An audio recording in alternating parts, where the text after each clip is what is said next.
O'zga matamda men rol olgan yana bir shahar filmidagi eng nadir bir abzasni ko'ngilga sundim. Dan ko'raylik. Javobini men sizga deb beray. Pul voschu haqiqatan bekmoqchi. Mening nochiligim pulning o'zi emas, balki dadamning shu vaqtdagi jasoratli ro'yi. Shu vaqtida dadam sotqidek narsalarning hammasini setib, qarz olgidek do'st birodar, urug' tuqqanlarning hammasidan qarz olib, o'zi yolg'iz pulni olib, poyezdga sakrab, G'arbport shahriga berib, import mal kirgan shunday bir jasorati. Agar shu chog'da vayron bo'lib ketgan bo'lsa, o'lishdan boshqa yo'l yo'qdi. Lekin u chog'da sizning ota-onangiz aqchon ishdan bo'ldi tushib, çayni ondan demlep gizli to'qib o'ltirgan bo'ldi. Nochi deganim dadamning bir xaridori ayinchaqda malni avlab pulni bermay, qor jamiyatdagilarni yollab dadamga tatis olgan. Bu chaqda dadam o'z yolg'iz saydoni elib berib, pulni qaytarib akagan hayratdi. U qaytib chiqqanda dadamning bir qo'lda bir xalt pul, bir qo'lda sangilab qolgan 3 ibatdi. Keyin ularmi dadamning bu jasoratiga qoyil bo'lib, dadamning eng cho'ng xaridorlari bo'lib qolgan. Naq shu vaqtning o'zida balki nurg'un erlar qo'shnisi yutib olgan ochiqni uyga kirib ayolib to'ktirayotgan bo'lishi mumkin. Mening dadam fondicha so'lishni o'rganish uchun xalqning yurtida 2 yildan oshiq turdi. Minglar bilan birga yetib qopti.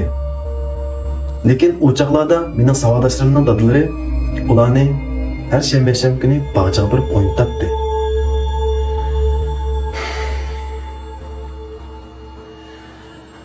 İyilik tiklash tez, iyilikni qo'llash uningdimi tez. Qanchalik munosabatlar bor, ahamiyat beradigan, qanchalik dushmanlar bor, ehtiyot qiladigan. Dadam har kun peshonasini turib, amalning yo'qligidan shu so'rinlarga baratdi. Biz bir oila kishilari bir vaqt tamoqni birga olsak, u bizga bir bayramdi.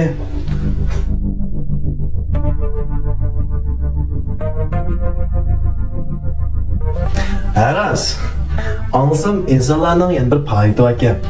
Bir oila kishilariga birga o'tirib, tamoq yeb, televizor ko'radigan.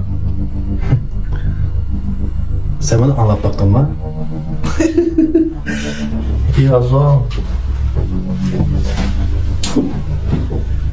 Shundaymi? Dadam haqiqatan beknochi. Nurg'un erlar o'zini qochirgan mas'uliyatni o'z ustiga olgan. Nurg'un erlar yüzlenmegen, xiyim xatarlarga yüzlengen, nurg'un erlar tatamagan jafoni tatqan. Ondan mushinchilik egilikka erishgan. Shunga bizni yaratmasdan burun bizning turmushning ta'minini tetbiqin. Biz manga yo'llarni men biqin. Unda siz-chi? Siz nima ish qilib Unda qo'sa, o'l olayman. Kechiring, xafa bu mening gunohim emas. Dadamning o'z o'g'li bo'lib qopdimi? Menmu dadamning hayotining natijasi, mol-mulkning bir qismi. Meni ko'z qilmaslik qatma. Qancha qancha nochi bo'lsa-mu, uning oldingi sharti u shunjining o'g'li. U bu salohiyatga erishish uchun hech qanday tirishchilik ko'rsatmagan. Tug'ilishida shundaydi. Bu nima deymiz? Pishona, bir qizg'inim. Qoyil bo'lish bo'lmasligingizdan qat'iy nazar bu o'zgarmaydi. To'g'ri? Peshona. Qizg'inim. Bo'ldi, kinoni tatay. Chataq yo'q. Avval ssenarist qizchaqqa 5 million pul o'tiring. Ondan kino ishlashga 40-50 million pul ketadi. Gerçi siz bizning shirkatning otisi bo'lsangiz-mu, kinoga chiqish haqqingiz to'larak bo'lib qolganda men sizga bo'lmadi deganda 400 ming pul o'tiraman. Bo'ldi, nayt oddiy, sizlarni qo'sh bo'lsizlar.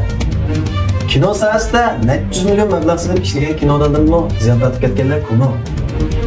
Cho'qim minglab pul topishdi deb kim debdi? Bu 40-50 million pulni men qaytib kelmaydi deb o'ylab qoldim. Chataq yo'q. Kinoni bizning o'ynashligimiz bor. Bo'pti, sizlarni qo'shal bo'ldigan ish bo'lsa, zini menga. Ammo menga nima foyda? Hech bo'lmaganda bir bana tepishinglar kerak-ku. Unda siz nima kerak deb baxtmamsiz. Menga kerak.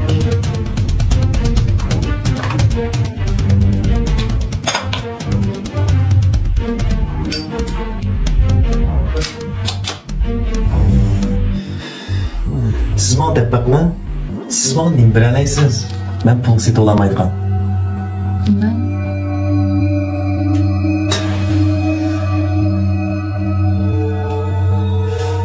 Ben sizga deb beray. Siz menga hech nima berolmaysiz. Hech bo'lmaganda meni yaratmay qo'ymang. Bu talpim eshib ketmaganda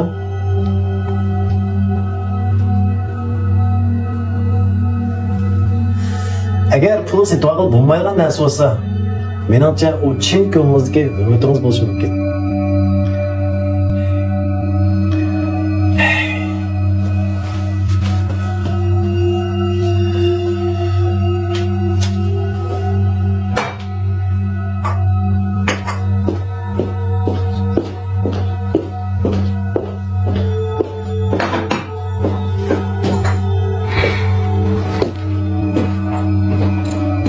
Yazım, degiden savurken ben kayboldum. Siz bir stakan çay tutay. Bunda desangiz, men xijilib qoldi ekanman. Bugun kayfiyatim toz yaxshi emasdi. Ozroq jiq so'zlab qo'ydim. Yo'lingizga mana.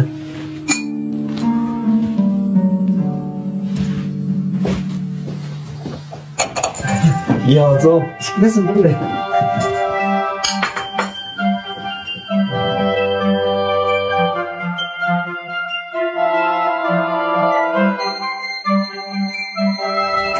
Merhaba, bacısına bakın siz.